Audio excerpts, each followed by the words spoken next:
Almost exactly 10 years ago today was the last time that I got my VO₂max tested. Back then, I was getting regular assessments at a place called the Peak Center for Human Performance, including VO₂max and lactate threshold testing. So fast forward a decade, after dozens of ultras and a lot of training, I figured it was time to test it again.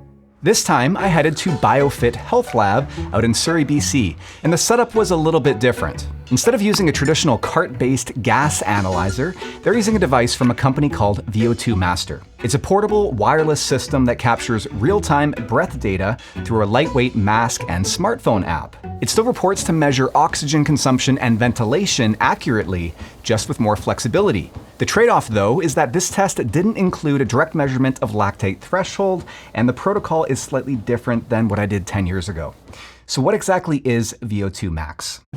It's the maximum amount of oxygen that your body can use during intense exercise. Basically how well your heart, lungs, and muscles work together under stress. The higher your VO₂max, the more aerobic power you've got. Now, it's influenced by genetics, but it's also trainable to a point, and it tends to decline with age. So for me, testing again now at 44 is a great way to see how well I've maintained things over the past decade. And slowly start raising your arms sideways until the indicators turn green. Perfect. Scanning your body now. And you're gonna hold this pose. Before the treadmill test, we started with body composition analysis, which was done with a 3D infrared body scanner. We then moved on to a resting metabolic rate test. That's where you sit or lie down completely relaxed while the machine measures how many calories that you burn at rest. So here are the results for the resting metabolic rate test. Okay.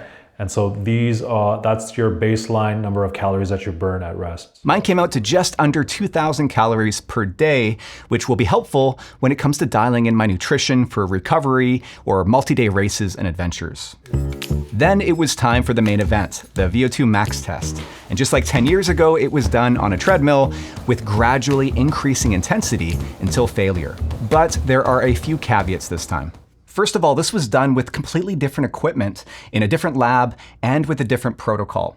So while the data will still be meaningful, it's not a perfect apples to apples comparison. Ideally, I would have kept the conditions the exact same. Second, I had to be fasted for the resting metabolic test, and I only had time to eat a banana before a short break to let that digest a little bit before performing the VO₂max test. But ideally, the VO₂max test would have been done on a separate day when I was properly fueled, which I'll definitely do next time. So we'll see if that has any effect. And third, it's been years since I've done a test like this, and there's a real psychological component when you're pushing to failure on a treadmill. You got 1 more minute in you?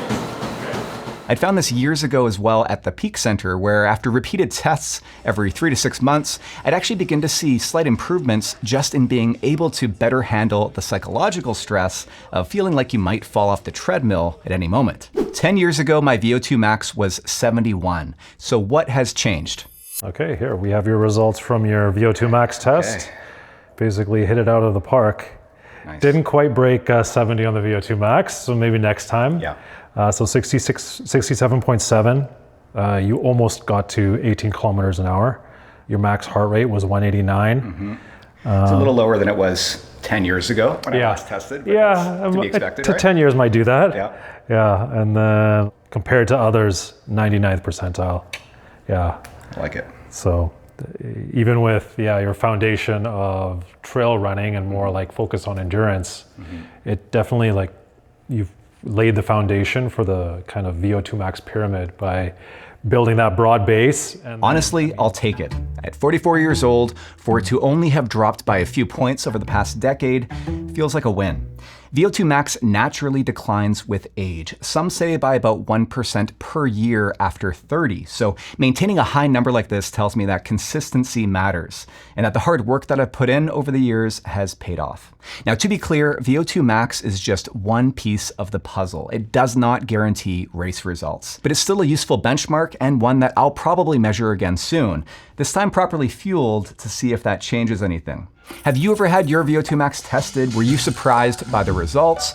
Drop a comment below and let me know. And of course, be sure to subscribe to follow along as I get deeper into other forms of testing throughout this season.